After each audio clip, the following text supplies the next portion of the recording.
nothing happens. Best time to take action is now. This is the time to work on you and your business. So I've created a group, An online academy for professionals and entrepreneurs. Power Partners will help you to start helping yourself. Helped me change my life and my business. Not a Toastmasters, it's not a BNI, it's not any of these, but it is. So it's all this stuff in one place. Get the results that you deserve right now. So what are you waiting for? Let's make it happen. see you in Power Partners. I don't know this song. My body becomes like a cement. Oh my God.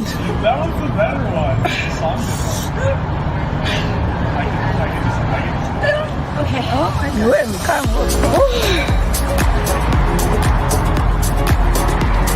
It's like magic. Literally like magic.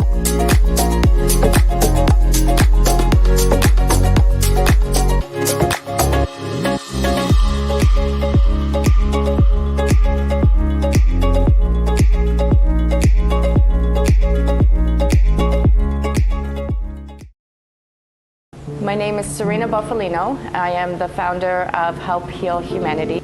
My career started off as a special education teacher. When my students found out that there were kids in this world that did not have the right to go to school, inspired them. The concept behind the Haiti School Building Project was a small handful of youth in Toronto would help a small handful of youth here in Haiti.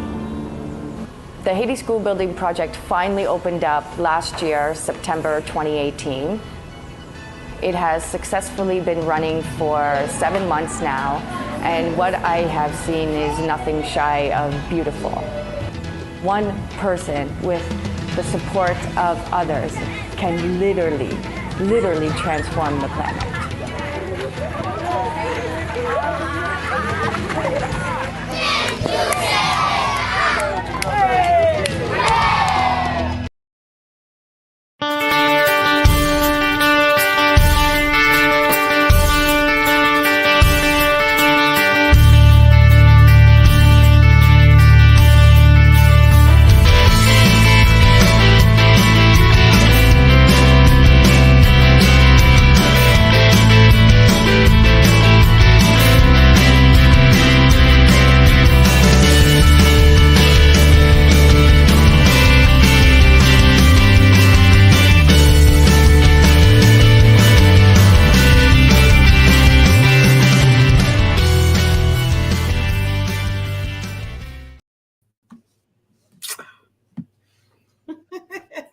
Good morning. Good morning. I have to tell you, before we introduce ourselves, watching that, I watched that video, and when I think we started out as Happiness 101.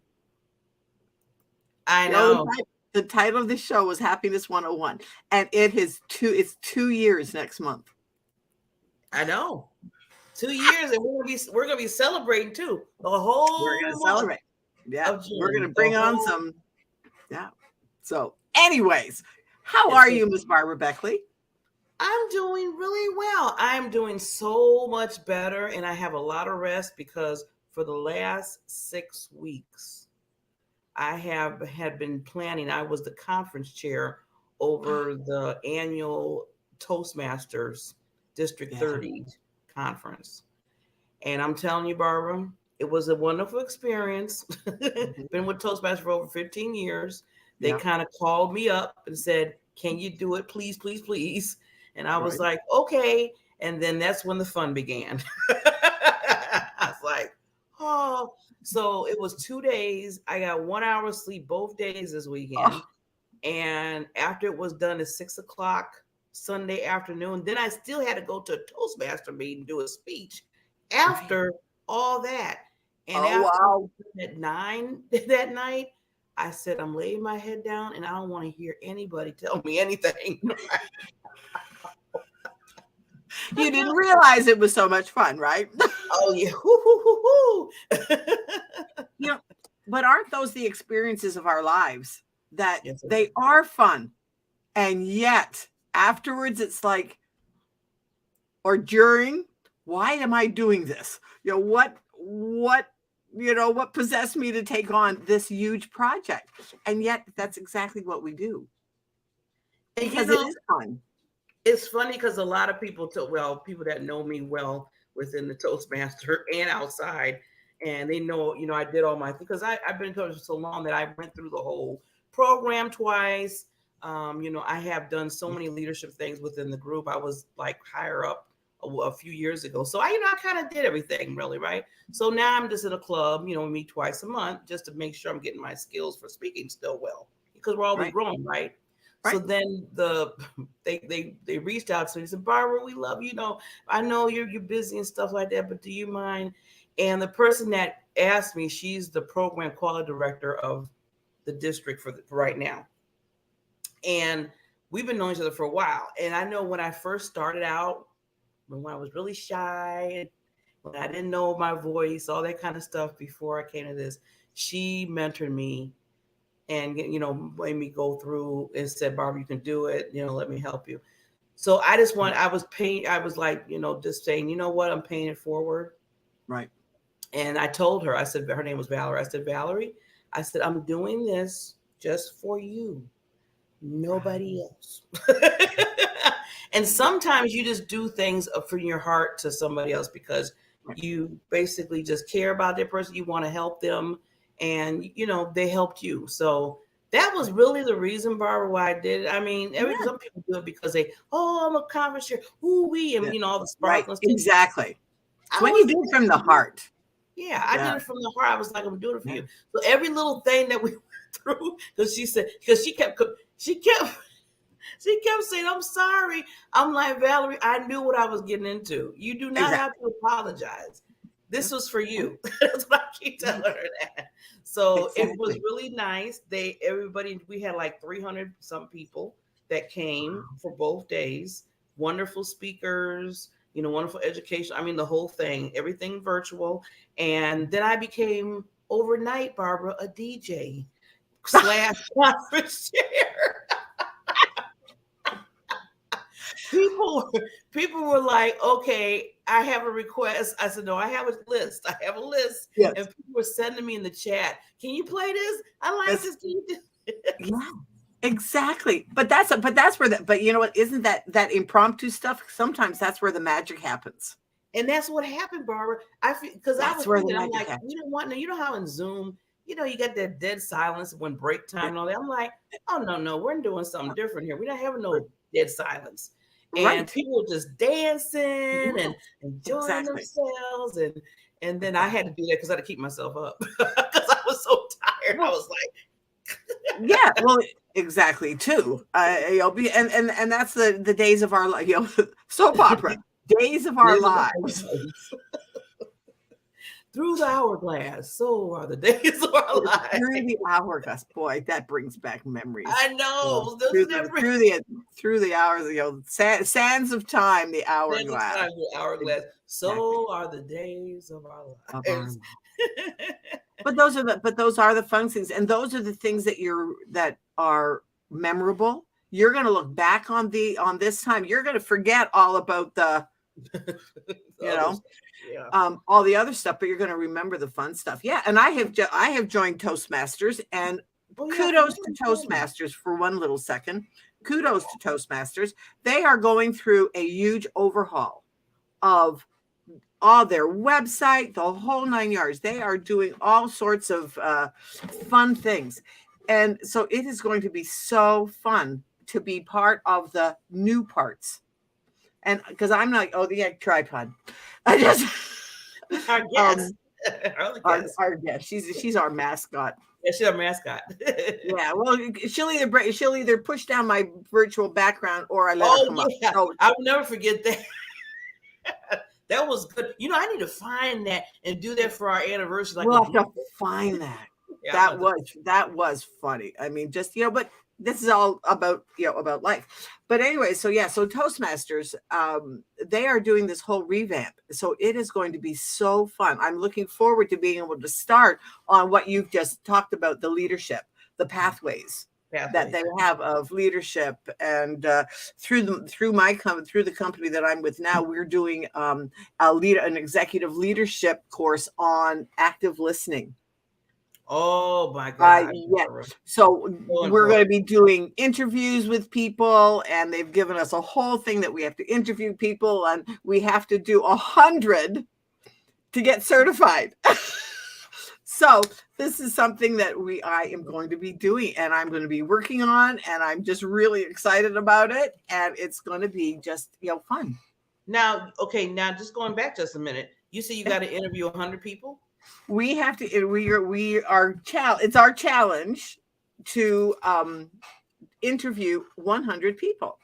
Well, see, that's gonna be easy for you because you got all these shows. Well, that's exactly right. So if you want to be interviewed, send me a direct message. And I'm in part of a couple of different groups. And so I have asked a couple of different groups. But the thing is, I realized that, okay, I'm going to have all these positive thinking. I'm going to have all these people that want to do the interviews. Well, Barbara, you have to give them a vehicle to do that with. You have to move some things around on my calendar so that they can book times with me. So, because you can't just do it willy-nilly and tell them to show up whatever. So now I've created a calendar link, and it's going to be that to my calendar. And now today, because we just found out this last night, I'm going to move around some things on my calendar to be able to add this time that they're going to be able to, and it'll take like about 20 minutes. So I'm adding some times into my calendar, like evening times, morning times, afternoon times, to fit people's schedules. So that's my thing for today. So I plan to have it out and then post in the groups that have said, oh, sure, Barb, post. Like WPN. I know Susan will let me post in WPN. Oh, yeah, they let you do, yeah. That's the nice thing about them. You could post whatever in that group. So that's wonderful. Yeah, in their public group. So it's going to be fun. So now I've just got to create one of the things. Yes, I'm also taking this thing. You do social media, so I'm taking this thing from Fraser Brooks. I'll give him a little plug of he's doing his 5-day challenge, and one of the lesson of the day yesterday was do a post, but I like using those bright posts, those bright backgrounds for your posts. And when you do that strategically twice a week, if you do it all the time, then people get, oh yeah, that's the same. I've already seen that. Yeah. So if you do it, they're saying that if you do it twice a week and it has to fit your little post, give them a time frame. What's going on in your life, and about either your product or your business or whatever. And I'm like, oh, I can't wait. So that's on my list for today too, because that's what the challenge is take one thing that they tell you and do it the next day. So you'll have to look for my post. Well, see, this one thing, and I always have to give you so much kudos all the time, Barbara. You are forever, ever learning new things, doing these, like you said, with the post, all this. Because I always tell people you have to get your mind and keep going with it. And you do it all the time. You are a leader in that all the time. Yeah. And one thing, Barbara, you and I have talked about this several times, that people say, you guys are so busy. Well, the thing is though, Barb, what I had an epiphany the other day. Okay. And I went, well, why would you say that? It's not that I am so busy. I keep myself busy. Difference in framing. So I am always open to have people invite me to do things. Hey, can you go out for breakfast? Sure, let's go. Because I can move whatever I'm doing lots of times. I mean, sometimes you can't because you have client calls or whatever. Sometimes you can't move things, but there's lots of movable parts in my schedule. You ask me, hey, oh yeah, let's do that. Like you were able to move your schedule to be the chair of this Toastmaster thing. It Yeah, wasn't that you're so busy that you couldn't take it on. You just moved things within your schedule. We keep ourselves busy. It's totally a different reframe of that's one of the things now that I'm sharing with people. Hey, ask me to do stuff. If I can't, okay, fine. But other than that, if nobody has asked me to do something, I will keep myself busy. And yeah, and I think a lot of times when people say, you know, if they don't want to ask you, if they don't think you can do it or whatever, because they see that you're busy. Yeah. So that's kind of like in their mind saying, well, I can't ask her, or maybe, you know, she won't do it because she's so busy. And I'm like, give me that opportunity to let you know if I can do it or not. Don't plan my schedule for me. I'll make, you know, just like you said, it's going, prime example, going back to the conference. Do you think I had time for 6 weeks and meeting every day and getting, you know, coordinators together and finding, you know, people to speak and all that stuff? I didn't have that type of time. I know I didn't have that type of time. Right. But I moved it around and I made some boundaries in certain areas to make sure. So that goes back to you can do what you really want to do if you want to do it. I mean, it really, you can make the time if you want to. If you want to, and if you think it's something of value and that you're either helping out. So, which brings us to our guest today. The gal that was supposed to be on our show today, she texted me yesterday and she said, Barb, I have got a house full of sick kids and husband. I just, you know, it was like, I'm glad she lives, you know, she's not anywhere near me. Sick kids and husband. And she says, I feel so bad of canceling. She said, I just don't think I have the bandwidth to do an interview. And I went, hey, fine. So yesterday morning, I was on my little call, that we do on Mondays and Fridays. And it was like, okay, people, who wants to be on my show tomorrow morning? And Heidi said, yeah, I'll do it. It's like, so kudos to Heidi that she's going to just come on and just, you know, and just talk about her life. And she's got an absolutely fabulous gymnast, her daughter, who is a gymnast. And just, I'm going to brag on her for a second, and she'll let her brag on her too. But just, you know, she's a competitive dancer, and to see some of these pictures, and that Heidi is supporting her. Talk about moving around your schedule. Of going to meets and stuff. So so we're just going to talk about, you know, how she handling life when life throws you unexpected things, and you know, so you know, that's a good, you know, that's a good talk, because, you know, that's been going on for 2.5 years, how we're trying to handle life. Well, we're going 3 years, right? Yeah. Trying to handle life with what's going on with the pandemic that changed our lives, changed everybody's life. I keep telling people, this wasn't a United States thing. This, you know, I keep saying global. It was all over. We all experienced the same thing, and we had to maneuver into it. And I was talking to somebody, and I know in a bit we're going to take a break and bring Heidi up, but I wanted to mention I was talking to, and it's going back to Toastmasters again, because I was at my Toastmasters meeting Sunday night, and one of the people were doing a speech on what I have learned through COVID. Oh.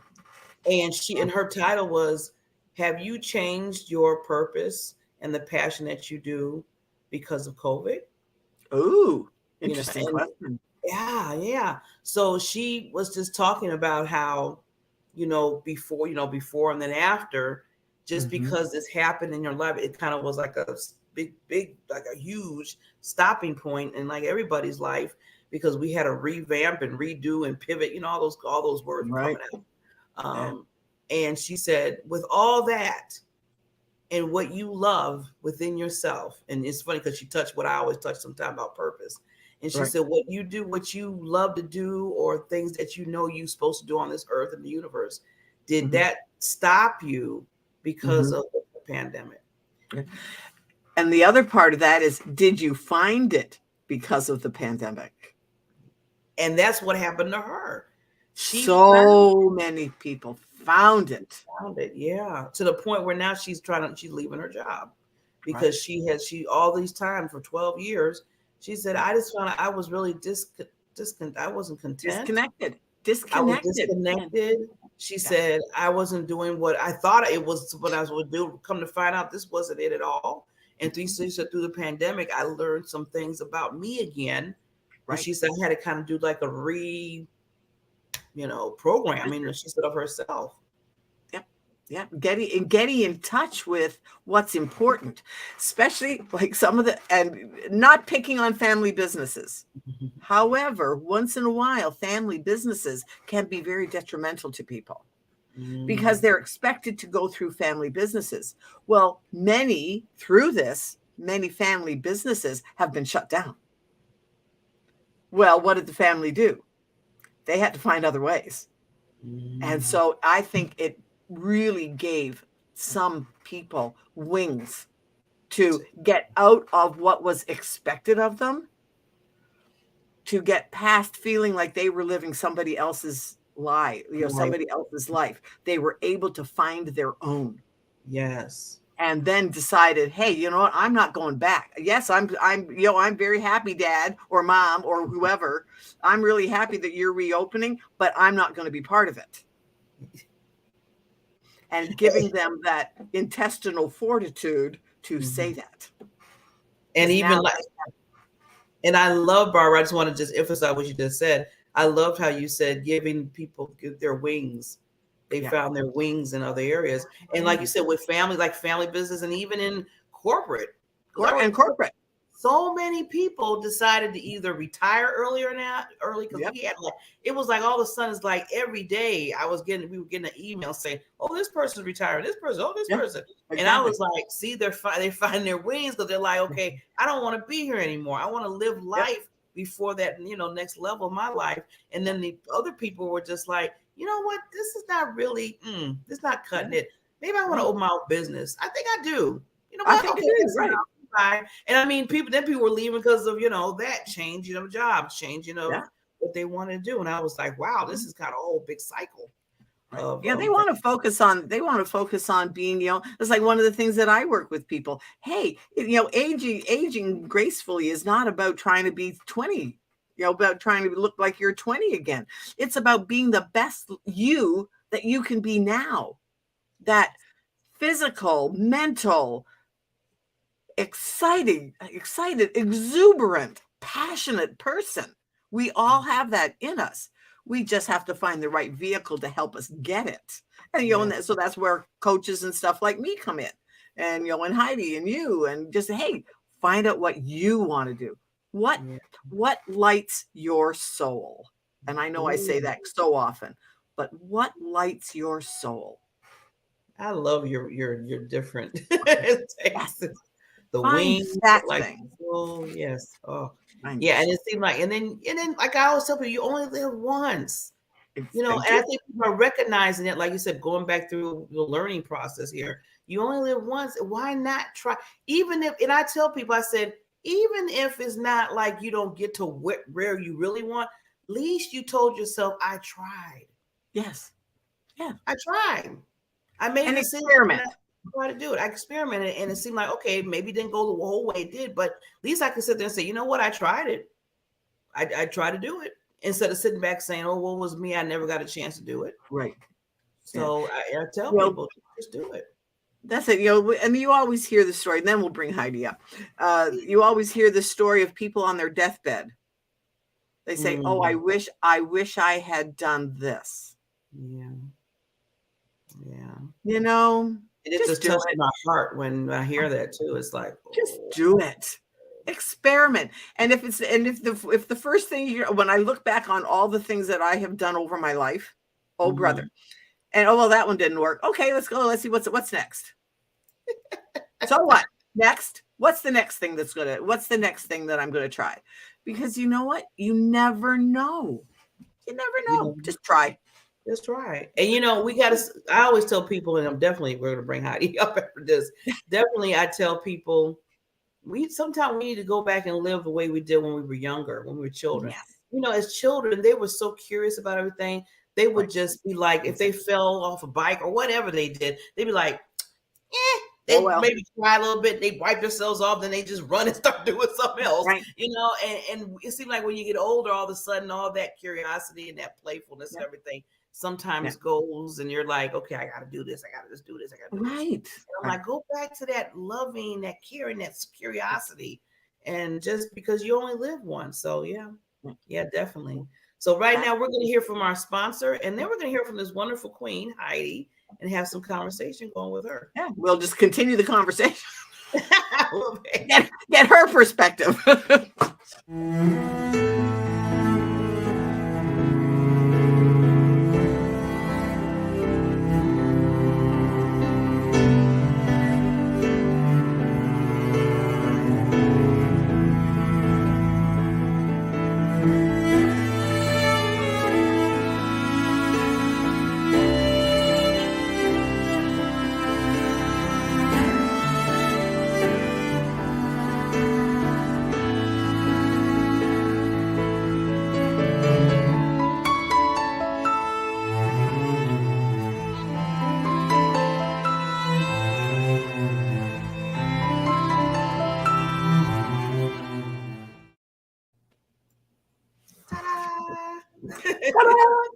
Good morning, ladies. Good morning, Heidi. How are you doing this morning?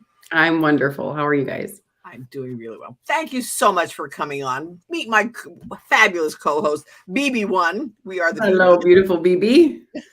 Well, hello, beautiful Heidi. And I always call the women queens. So welcome. I love it. Because we are, right? We are. Thank you, Heidi. Please shout that out to the women.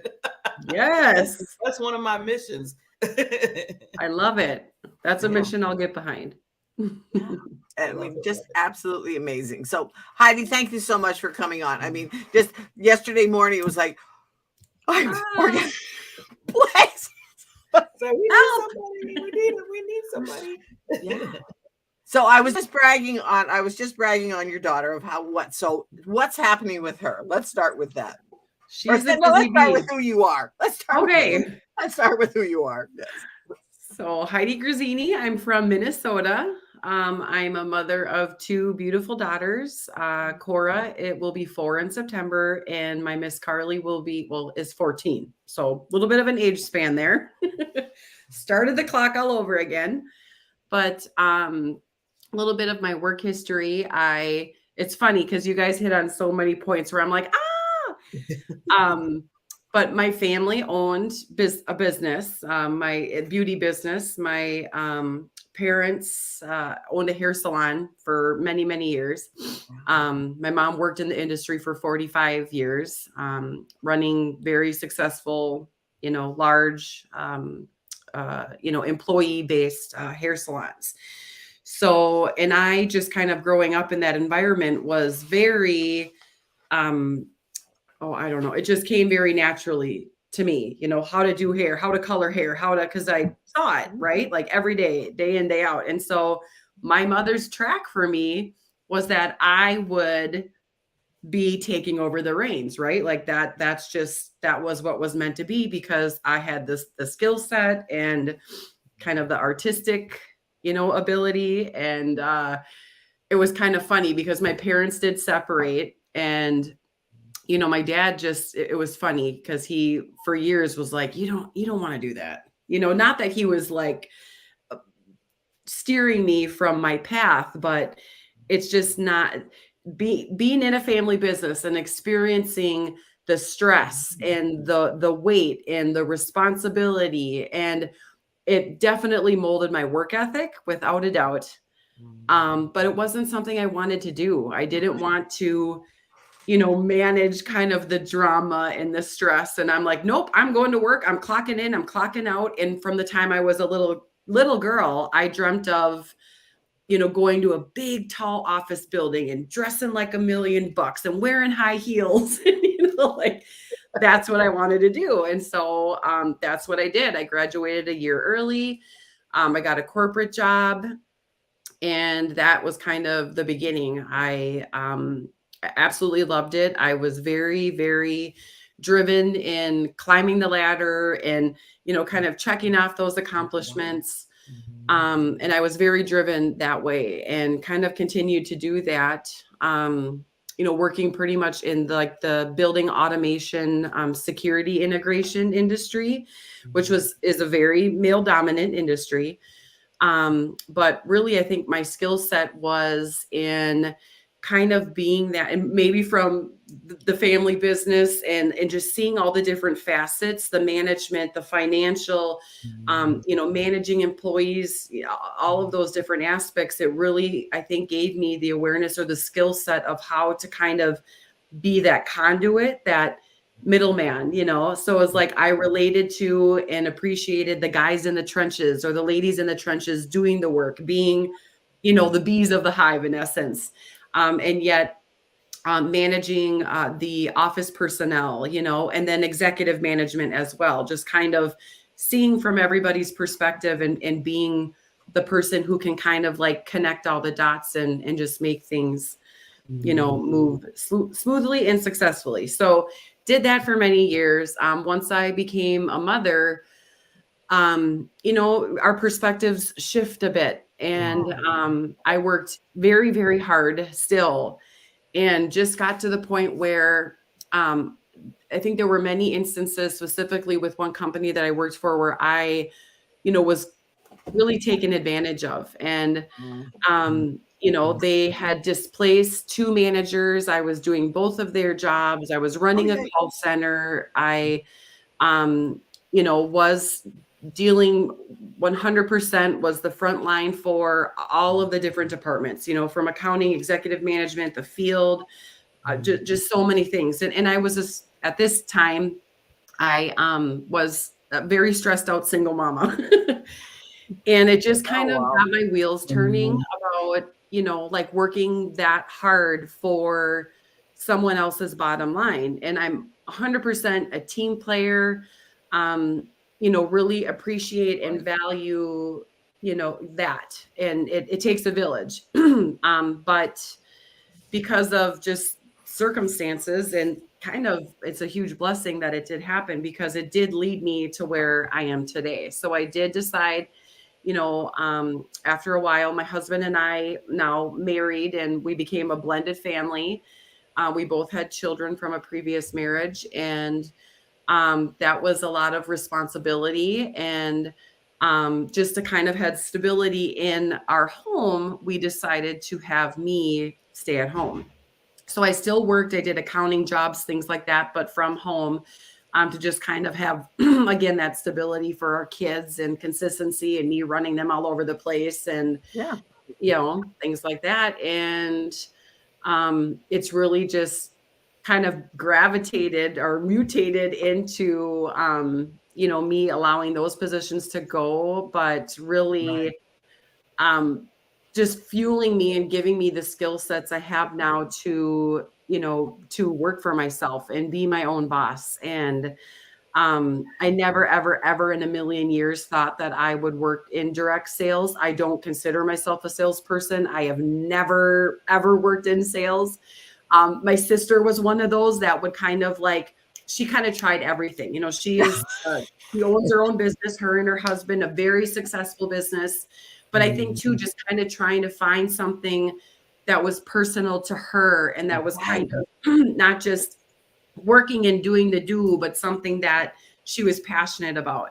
She had, kind of ventured in to try several different direct selling type things. And I was like, oh my gosh, I'd never do that. I could never do that.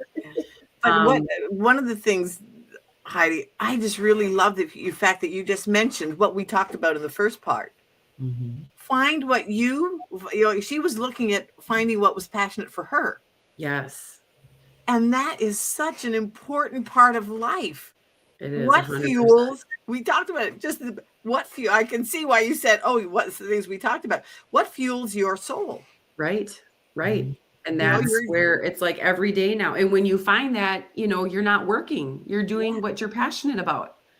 Yeah. And and it's sometimes, and I'm a go-getter. I'm a 0 or 150%. I know that about my personality. And so sometimes I'm like, oh my gosh, I kind of juggling it all. That was one of the things you ladies hit on, is juggling it all and changing your schedule, like not having the time or spreading yourself thin. Right. And I think in the beginning, in the infancy, I did spread myself thin. But now it's just kind of, I approach it from a mindset of, impacting you know, my time. And it's like, I feel like it's brought it even higher purpose or intention to the day-to-day tasks, that the mundane stuff, you know, the laundry, the running kids around, it's crazy. You guys don't want to see my calendar. It's nuts. But at the same time, it's like, it just excites me because every day I try, okay, how do I work smarter? You know, how do I work better? How do I, you know, serve my family? Because above all, that's my heart and soul, you know, is to serve my family. But to also have a space for me, you know, it's like and I'm not good at that. That's not a skill set of mine. I'm developing that.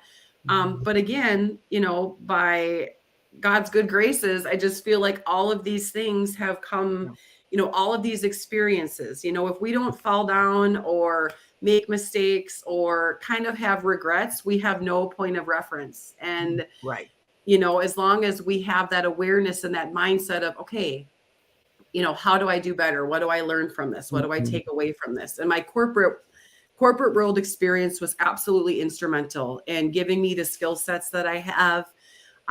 The appreciation I have for being able to be at home, you know, with my family and, you know, but authentically connecting with people. I mean, I love it. I absolutely love what I do. And it just kind of lights my soul on fire. And I mean, back to my daughter, Carly, and her, you know, competitiveness and what she does. She, you know, takes us all over the country in her adventures, and you know, we're traveling all the time, but she was an instrumental piece in me finding. I've always loved the medical field, and you know, the body fascinates me. You know, just how we're created, how our body protects itself and defends itself, and through some you know, some health struggles that both of us have had, how it's led me into doing what I'm doing with, you know, the company that I'm doing it with has just been,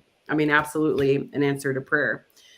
So that, you know, it all comes back to finding the thing that impacts either your life, because then that becomes your story. Like Barb, the things that have happened in your life, that impacts your story.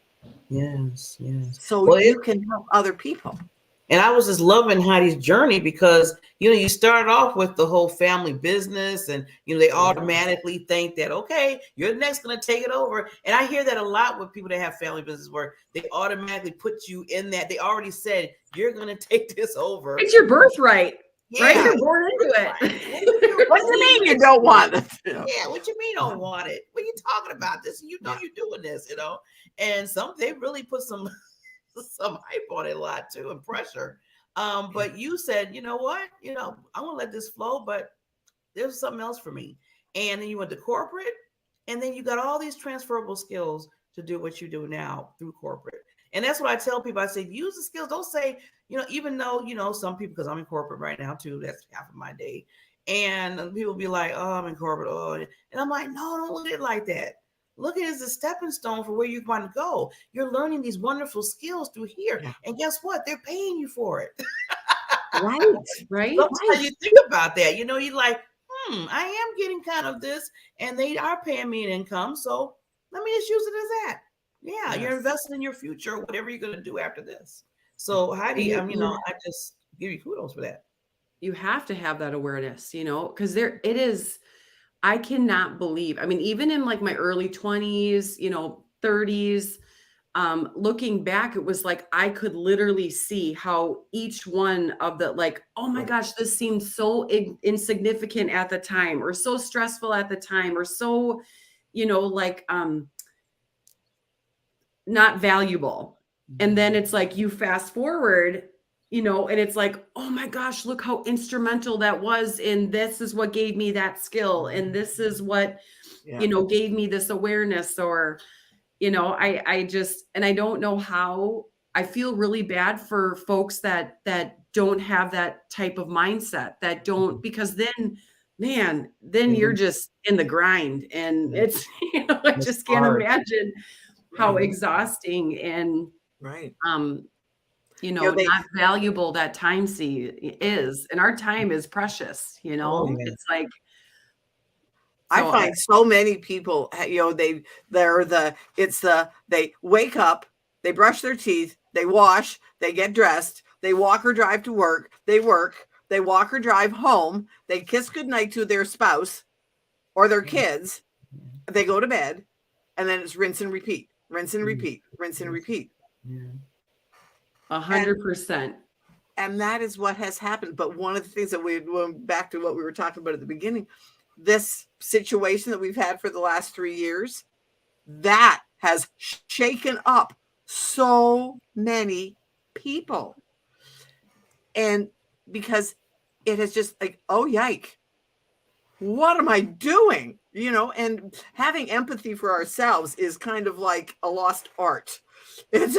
We beat ourselves up. Well, and so now we've got some of the people that were 40 years old. Yike, I've wasted my entire life. No, you haven't. You've gotten life experience. Mm-hmm. Quit beating 100%. Yourself up. Quit beating yourself up. Just, okay, is this but make a decision. Is this what like some people love being in corporate America. For the longest time, you loved it. You wanted to do that. You wanted the suit, the high heels, the corporate office. But girls got little pair of shoes. Yeah, 100%. And I'm grateful for that as well. I mean, it sounds like, how can we be grateful for a pandemic? But what it really made me realize was, I mean, I was so busy, and just the running and the activities and the, the family time, and, like throwing a meal together, because like it was literally the last thing on my radar, and almost having that force. The way I looked at it was like a forced reset. Yes. It's like it literally, everything was plucked away, and it really just, it was like an awakening for me, because I'm like, how long have I been on autopilot? Like I literally was living on autopilot. And just having the time too, like the time at home, nowhere to go, nothing to do. My kid was doing, thank the Lord, she was able, the studio that she dances at did a phenomenal job in responding. And those kids, I don't think they even had a week off, and they were continuing to train. And because otherwise she would have been it would not have been good. That's her outlet.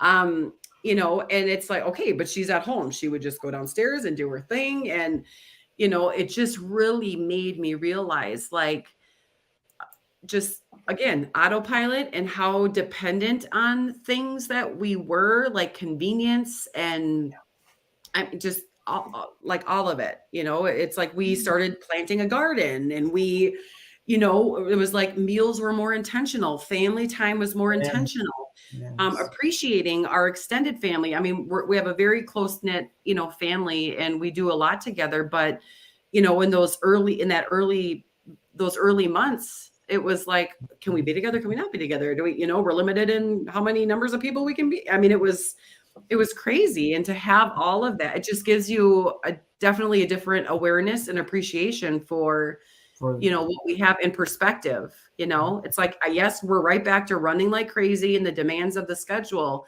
but I don't ever want to lose that, that experience of nope, we need to like take it back. We need to like, what's important here, and prioritizing those things versus just the chaotic, because it's easy to slip right back into the chaos, and I do from time to time, but then I like, boop, reset. Yeah. It's funny, because who would ever thought that we was trying to fight for toilet paper? I mean, you think about that and all that. And I was like, oh my God. I mean, I was in the midst, and I think I told Barbara this story, and Heidi, where when we first started the pandemic, and people were like, you need to go to the store. You got to get the stuff, because they're talking about they're running out. Well, when I finally got this, because I was working and they sent us home. So I'm like, okay, I got to get to the store. People are following people around. They're trying to find a store because everything was being taken. I get to, I think it was, we had Walgreens. There were like maybe 4 things of toilet paper left. And this old lady, 80, she was like in her 80s. And she's in the aisle, and she's like, I need to find, and I was about to say, because I was like, okay, it was between me and her. I'll take it or she take it. So of course I was like, you know what, I'll deal with it, whatever. I'll find something, whatever. And then I want to make sure she had it. Can you believe a man ran by us, grabbed the toilet paper from us, and kept running in the store? And I was like, oh my God, we have came to this. This is, that's what, I mean, the eye opener was so much, okay, and people were talking about the toilet paper being ran out, but then I'm thinking even deeper, like, the whole thing is just, that's when I knew things were really going to break out wrong, because I was like, oh no, it got to that point, and she said, she looked at me, she's like, and her being 80, she can't be running around like we were running around trying to go to the store. I mean, so I basically went to the store and I told her she could wait there. And I basically, in her car, and I brought her some toilet paper. I went for another store and brought her some, because I just felt so bad for her. And I was like, no, this is crazy. We're going to lose our humanity of this because of this pandemic. No. And that was just the beginning. And that was, that was just the start of it. That was and just the crazy things that you don't even think about. Like one of the things, like, I'm in the restaurant business, have been for 40 years. It's like every week people say, well, what happened to the French fries? Well, we're at the mercy of the purveyors. Whatever they can get, we get. Like one of the things that I really notice is that our bacon every week, it's different, because we can only get what the purveyors can get. Little things like strawberry jam. We could not get strawberry jam for months. Seriously? Where's my husband experienced that in his business, and still is. I mean, manufacturing and the production of certain materials and parts and things like that. I mean, we had something go wrong with our vehicle, and they're like, well, the car manufacturer, it wasn't even just like manufacturing the part that we needed. They're like, and so we don't know when they'll start and when it'll be distributed, and there's already a waiting list. We're like, what do we do? How do you fix your car? I know. Well, just like now with the formula, with the formula, there's no formula. Oh, yes. I was like, oh my God. I was like, what are they going to do? See, I was like, what they're doing here. So so that, again, over and over again, it reminds us, even that we're coming out of it little by little, like you said, Heidi, but still, there's still things drawing us back to remind us, nope, you're not all the way out. Like they said, they said there's going to be another surge probably the next month. They told us in my area that, because they told us we didn't have to do the mask anymore, but now with the surge coming in, like they want anybody indoors put the mask back on. So now we're back to that again. And we were like away for a little bit. So that keeps reminding me, Barbara, be thankful, Barbara, hey, for your family, friends, people that you meet. And that's why I always tell people consistently, keep loving each other, doing what you need to do in this world, because you never know when it's going to get taken away or something that's going to stop it, because of that. Yeah. Well, 100%. And I think that as much of the ickiness that we've seen, it's like we choose what we want to see, and there is a lot of ickiness, but I think there's been a lot of beauty and discovery, and it's like loving your neighbor and caring for your neighbor, and just kind of those foundational principles that it's like. And that's one thing that I became insanely passionate about, like, honesty and my, like, for my kids, because it was like there were so many things. I mean, the media, different people's opinions, their political, perspectives, and it was like coming from every single direction. And one thing that I was literally overcome with was that my actions have to reflect my words, and like my kids have to know, where, and even if they have different opinions, like you will see that my actions speak louder than words, and that comes down to, I think, like how I care for myself. So kind of bringing it back to health and happiness and all of those things, you know, I mean, and one major point about my history is, you know, I held myself to such a crazy standard, you know, of,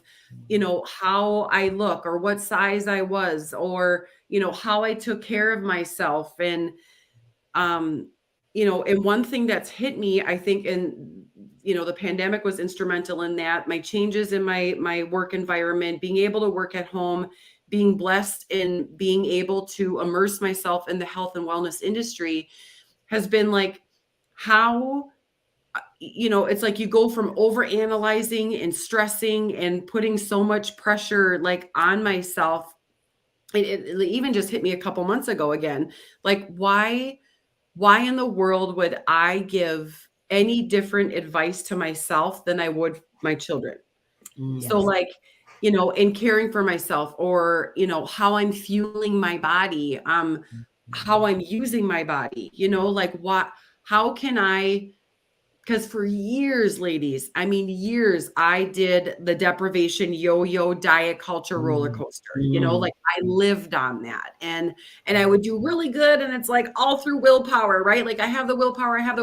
And then it was like, we go on vacation, and the 9 months I would spiral out of control. And then I'd get back on for 3 months and go on vacation and spiral out of control for 9 months. Yeah. You know, but that was one thing that I think has been absolutely instrumental, is that awareness of, why would I not give the same grace to myself as I would my two beautiful girls? Why would I give myself any different advice? I would never, ever tell my girls, go on this diet plan or do this and do anything that was not absolutely, you know, fueling your body. And that's mentally, physically, emotionally, all of those things, like fueling your body to the best of your ability, and not, depriving it, you know, not sacrificing it, not doing things for others, or, you know, things that would, you know, exhaust your body or limit your body, or, abuse your body, you know? And we do. We do. Yeah.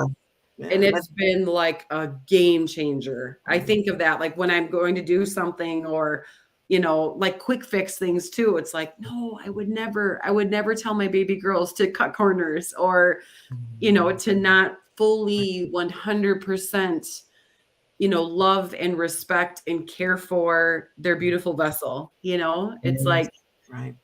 That's like what I think Barb and I, we did almost a whole show on self-care, that self-care is not selfish. No, self-care is essential. Absolutely. Because and one thing that I recently possibly give to somebody else, but you don't have yourself. Right. You can't fill from an empty cup, you know, 100%. 100%. Well, Heidi, I know our time is up. This is a wonderful. We always have these wonderful conversations. Be like, dang, I want to keep going. But then I know with time and everything, but we would love to bring you back for one. You'll be welcome back and come back and have some more conversation. And we always ask our guests, any last thoughts for the viewers before we just wrap up? You know, I think it's like slow down. And I mean, it's, you know, the happiness show. I think it's a matter of mindset and perspective, and just, you know, we can really find the positive and the happiness in anything. It's a choice, you know, it's an action. It's, you know, and it 100% lies in us. If we even have a negative experience or tough times, things like that, if we take every little nugget, you know, take the good, leave the bad, and you know, move forward in a positive, you know, mindset, it will 100% shift the trajectory of your life and your and I think too with that, it's contagious. You know, if you're in a negative environment, that's contagious. You know, it's like the power of proximity and, you know, what we're around. And I think we need to choose our circles wisely and choose our, you know, our attitude, and, you know, having that kind of abundant mindset and gratitude. If you can't be in gratitude and be crabby or be negative, you know. Yeah, they just don't work. Yeah, you can't do that. It's our choice. I love how you said that, Heidi. It's our choice. We can make that choice, even through all the negative around you. What I always tell people, you make the choice if you want to go there with people or not. So I'm glad you stated that again, because it's so important for people to understand. So, but how can they contact you? I just want to make sure that if somebody wants to reach out to you. I mean, I'm on Facebook, Heidi Grazzini -Jensen. Or, I mean, you can find me on Messenger that way too, or Instagram. I'm just Heidi_Grazzini. Okay. Okay. Well, thank you again, Heidi, for coming on. Thank you, beautiful ladies. And I Barbara, appreciate it. Again for hope you all have a great day. Bringing the queens. And we will see you next week. Take care. Have a good one. Bye, everybody.